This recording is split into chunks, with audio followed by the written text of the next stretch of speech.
Hello viewers, I am Nilima Shrivastava, professor with School of Gender and Development Studies, and along with me I have my colleague Dr. Sunita Dhal, who is also an associate professor with the school, and today we will be talking to you about a very interesting topic that you must not have really observed in your everyday life.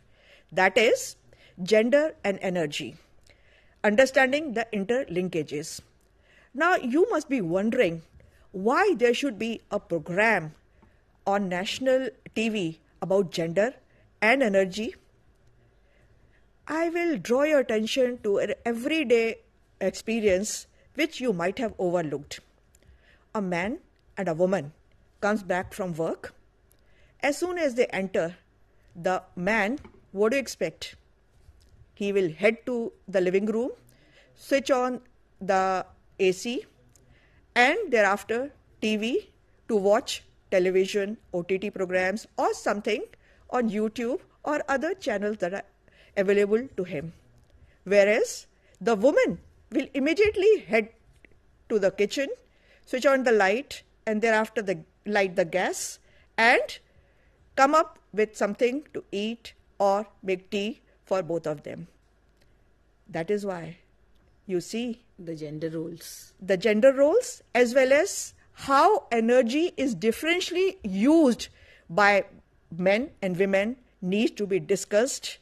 And today in our program, we will be talking about how and why of this differential use, access, and how about its planning for general understanding. Today's program will be useful for learners of MA and Gender and Development Studies, learners of Gender and Science, as well as learners of BA in Gender Studies.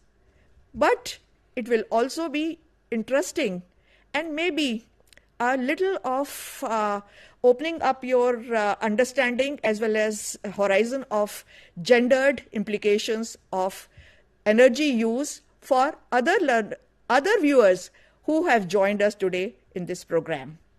So before we move on, let us look at the learning outcomes of today's program. That is, what will you learn after we have finished our program, or what will be your learning from today's program? You will be able to understand what is gender, which may not be anything new to our learners because they have already been exposed to this, the concept of gender. Then mainly we'll be discussing interlinkages between gender and energy, various aspects of energy, whether it is access, planning, or end use. And also understand the nature of future of research in gender and energy. So let's start our discussion. Dr. Dhal, would you please explain what is understood by gender for viewers who have just joined us, and why it is important for us to incorporate gender in energy planning? Okay, thank you so much.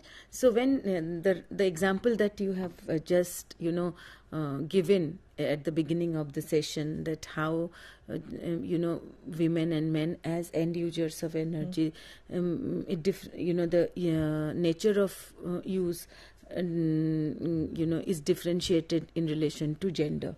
So therefore, when we are talking about gender, and I am sure our learners of Gender and Development Studies certificate programs in Gender and Science and BA Gender Studies, they are aware of what is gender, that it looks into the power relationship or power dynamics or hierarchy between women, men and other genders.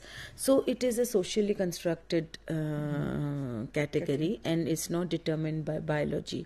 And gender discourses in development, like particularly for the learners of Gender and Development, then more focus is on the policy and intersectoral themes like energy, and therefore it becomes important to understand the interlinkage between gender and energy. Absolutely. So when we are more going deep into the discussion of gender and energy, and we could see that why do we need to talk about gender in the energy sector, in energy planning, and even in energy institutions, I would say that, and in energy research, because after all, when we are talking about concepts like climate change and energy, so it is more in relation to science and technology, right?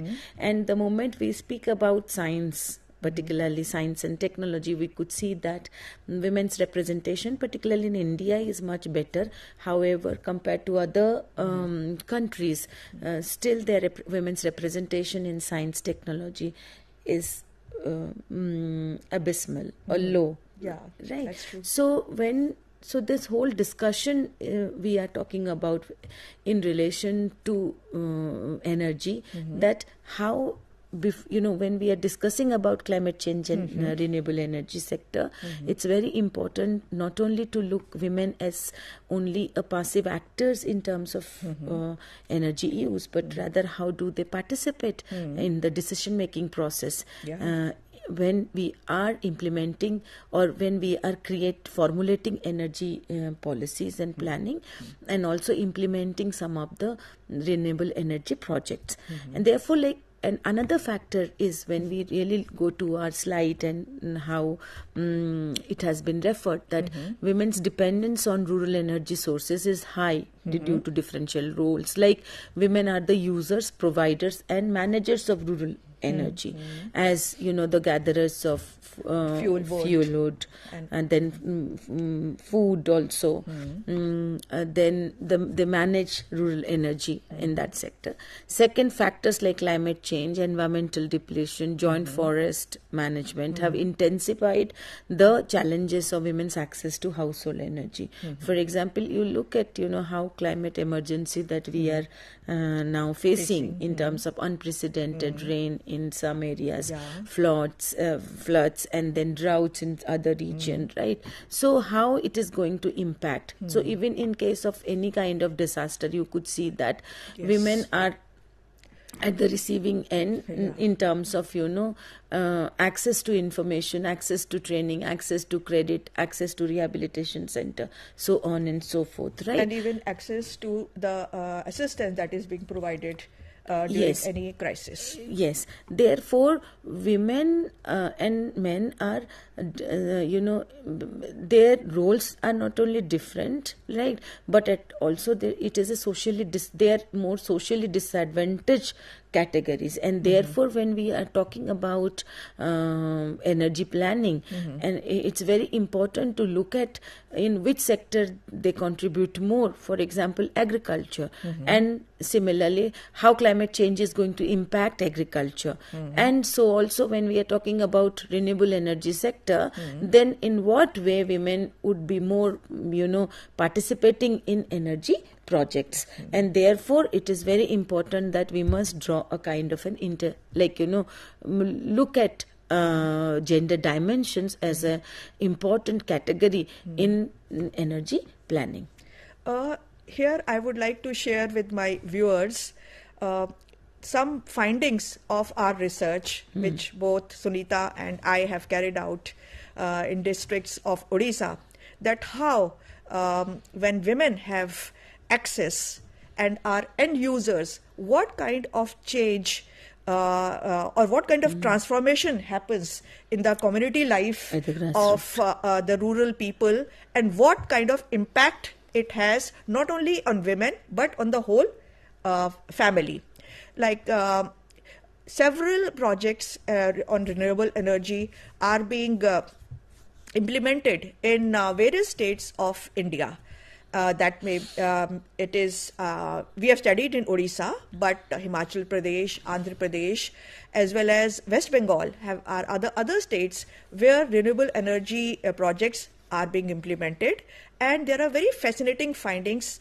And here we are going to talk about our own research, that when women were provided with a package of renewable energy resources in the form of a cook stove, which was using solar energy, and there was a chargeable charging point for the mobile, as well as one lamp close to their house, which could be lighted up with solar energy. So when women had access to this energy package, we found that their health improved, because they were not using so much of traditional cook stoves, which produced a lot of smoke. Yes. And there was a better nutrition status of the family, because they could cook better, faster, and more number of dishes. Then they had more leisure also to themselves, so they could think of alternative sources of energy. So even in a contextualized study, when such changes could be found and documented, we can understand that how it is important to include all the genders while we are looking at the energy sector, whether, as we have always been saying, whether it is access to energy or as end users or in energy planning, decision making, and also decision making. Planning will include decision making. So planning is the most important aspect of when we talk of any kind of transformation that we plan to bring about in any society. So Dr. Dhal, I would like you to now throw light on interlinkages between energy and gender. And as I said, energy can be split up into 3 domains, whether it is how gender affects access to energy, then use, which I started with, that how men and women use energy differently, and how at the stage of planning, like gender planning, how it is important to incorporate gendered perspective. Yes. So when we are looking at this particular question, it's important for us even to reflect on our previous question, how do we incorporate, or how does gender matter in energy planning? And there we are going to bring about the discussion on the interlinkages between gender and planning, energy. So gender inequalities, as we discussed, it is pervasive in the developing world, and gender specific vulnerabilities are increasing, like whether it is low access to education, technology, healthcare, gender based violence, and that how gender based violence is increasing in Indian society, in Indian society, very, also in other countries as well. So women in particular are traditionally been excluded from the policy formulation. So it is like when it is about whether are we going to look at gender justice or gender transformation or transformative policies in relation to all the sectors, like when we are looking at education, health, agriculture, it is also very important, forest, it is also very important to look at even energy sector. And nearly 1/3 of world's population lacks access to energy efficient services.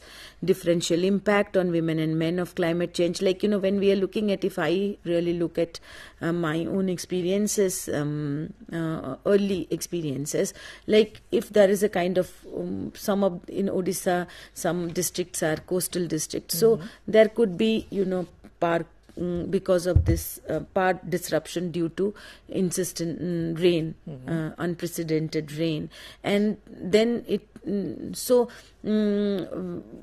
and there could be disruption of power for so many days in earlier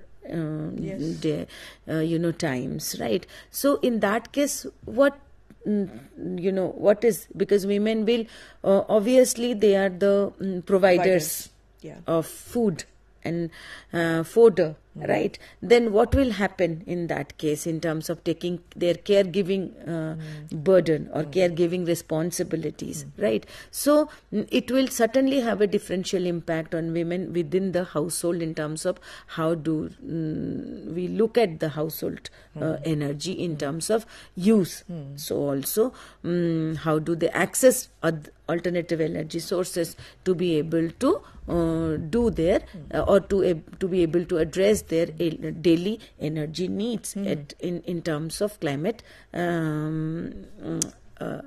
change, or in terms in relation to particularly rain. So differential impact on women and men of climate and international energy policy needs, therefore it is important to address or articulate some of their needs in terms of national and regional debates. And gendered implications of climate change and energy policies need to be explored and integrated into mitigation initiatives also. So how, like you gave the example of cook stove, renewable energy technology, and so therefore you could see that it is a kind of a mitigation initiatives, right? So how fuel wood can be used, and also these initiatives are very important even to be contextualized in different kinds of not only in the global debates but also in the local with the local experiences, how in relation to how it is transformative in nature. And interlinkages more, if you are going into its deep, is like around 70% of women are below poverty line. So an energy access is closely related to poverty. Yes. And energy use can be the parameter for socio-economic development. Like give the example of providing access to clean energy. Right.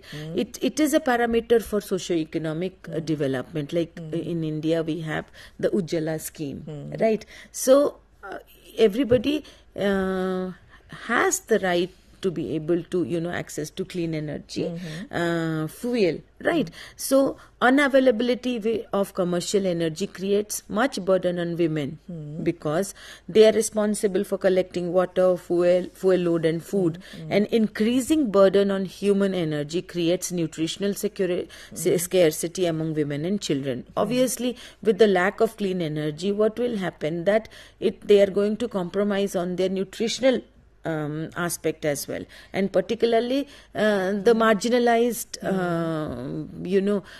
groups like women and children would be more vulnerable. And therefore it is important for us to look into the interlinkages between gender and energy in the current time.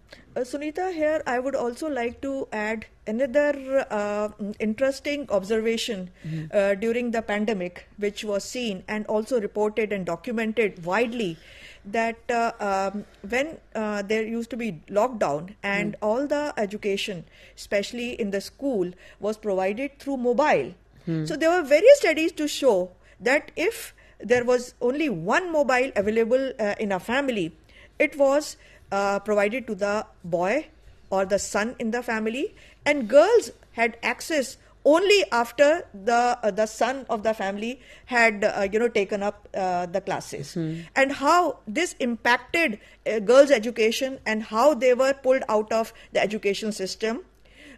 Again, there were other dimensions also, but this was another very important dimension, that access to mobile or access to energy was limited for girls in the family, whereas the priority was given to the boys. So from that time onwards, it always used to be in my mind, and I had always been thinking that how men and women have differential access to technology as well as energy resources. And there is a digital divide throughout the country, which is very, very evident. Gender digital divide. Yes.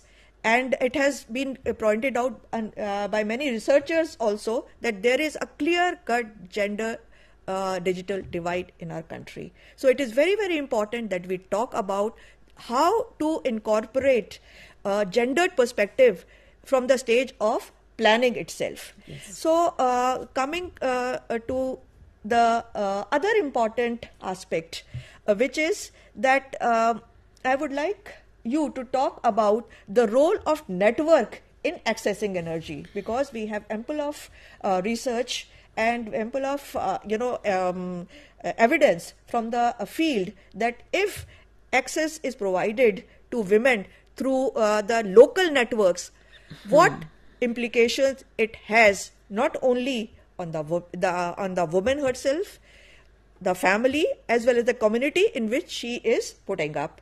So I would like you to... The role of network, it is also very important. Here we will talk about like women's role as energy producers and managers. It needs to be documented, right? More research is also we required, like women as energy producers and managers. They have been managing the household energy, but also how they can also their role as energy entrepreneurs also we also need to understand. Then second is multi-sectoral energy programs required to be developed, like household, transportation and manufacturing, because it is we are now talking about household energy, then also in relation to transportation and manufacturing, right? So it's these are multi-sectoral energy programs. It needs to design from a gender perspective. And third is policy gap exists in encapsulating the interrelationship between gender and energy, because they why policy gap exists. For example, role of women in agriculture, like women as farm laborers, right? So it is there, because also you could see a kind of a male out migration, right? Because women are seen as passive migrants also, but actively they participate. They come when we talk about migration and consolidation of whole identity of the migrant community. So women play a very important role, but because it is always a man who will out migrate from village to the city, right? So women are there to take care of agriculture, take care of elderly, take care of livestock, and the children. And here gender disaggregate data we need to collect in particularly in relation to agriculture, because how are they taking care of agriculture in terms of access to energy, access to credit, access to market, access to training, then access to institutions. So unless and until we have a larger gender disaggregated data, then we will be able to provide a kind of a comprehensive intervention when we are developing or formulating energy efficient planning. It is. Then case study and research on experiences of women in cookstove, social forestry need to be encouraged, like cooperative transportation, management of community forest by women. How are they managing community forest, right? And how are they accessing? And they know because many of the subsistence communities or forest dependent communities depend on forest resources for food and fuel load. Yes. So therefore it is very important that how do they access the forest, what kind of decisions that they take in terms of collecting or accessing the forest for fuelhood, and how are they accessing the market even to purchase fuelhood, so on and so forth. And increasing the critical mass of women's participation in energy planning. Unless and until we see women both as actor in institutions and both as decision makers at the grassroots level, it is we need to also look at how critical mass of women's participation is going to increase when we are talking about energy planning.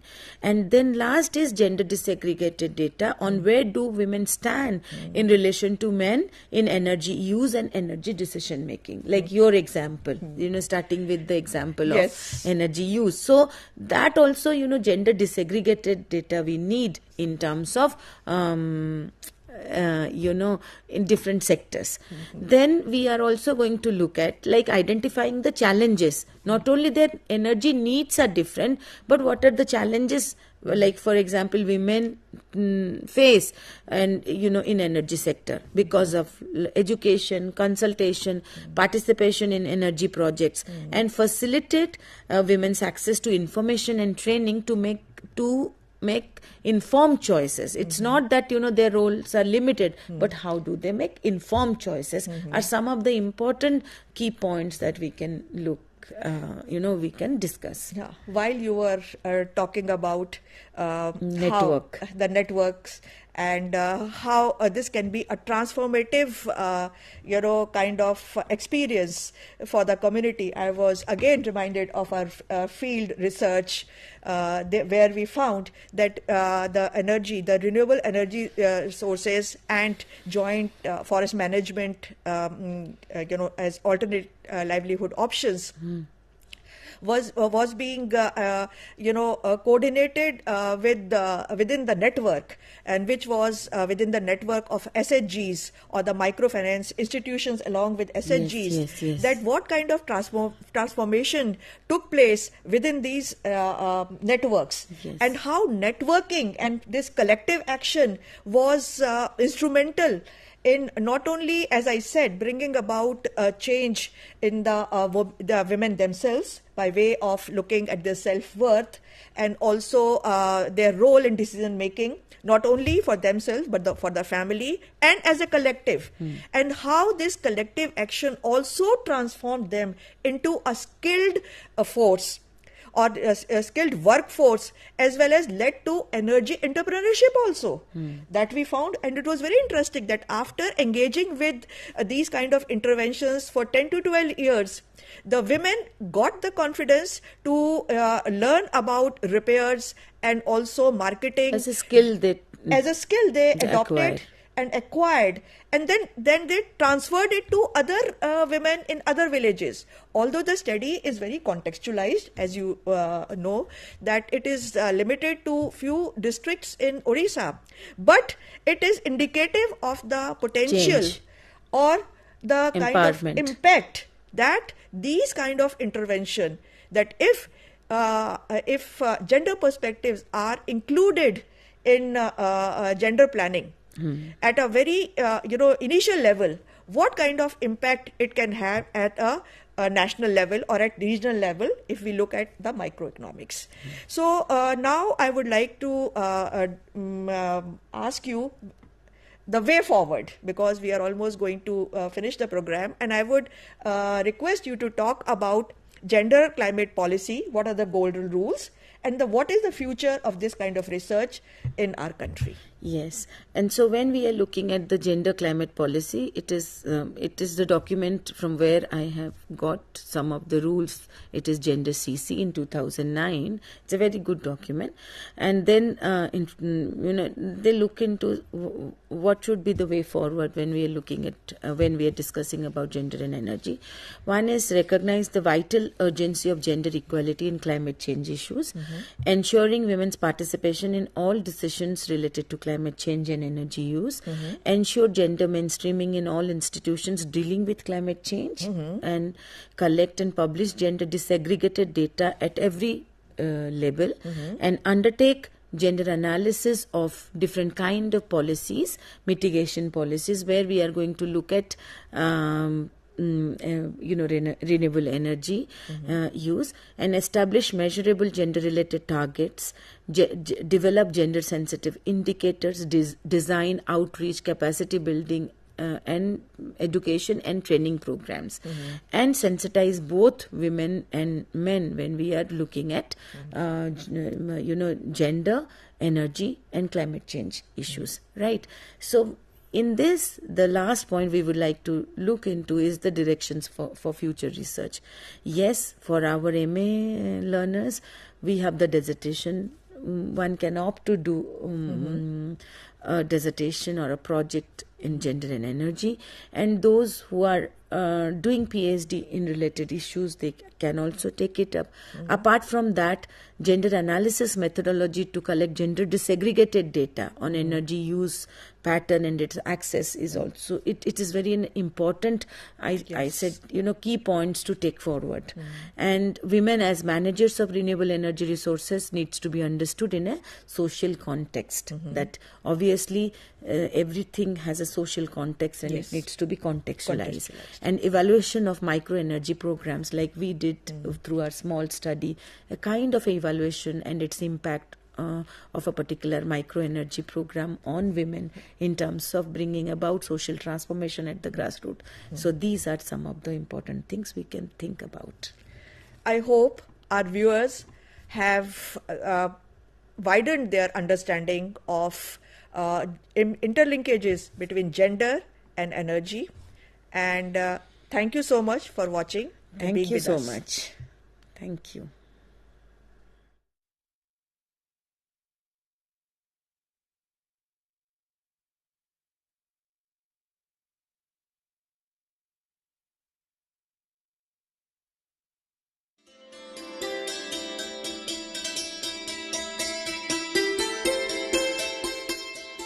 पहाड़ों पर जाना किसे पसंद नहीं, इस तरह के पहाड़ तो आपने देखे ही होंगे। चलिए आज आपको विशेष प्रकार के पहाड़ों की सैर कराते हैं। ये हैं कूड़े के पहाड़, जिनके बोझ तले दुनिया दबी जा रही है। इन कूड़े के पहाड़ों में है हमारे घरों, कार्यालयों, उद्योगों से निकलने वाली बेकार की वस्तुएं, जैसे इस्तेमाल किया हुआ कागज, फटे कपड़े, पुरानी लकड़ी, धातु, कांच के सामान, सब्जी फलों के छिलके, पुराने मोबाइल, लैपटॉप इत्यादि। कूड़े के ये पहाड़ न केवल शहरों में बल्कि गांव में भी पाए जाते हैं।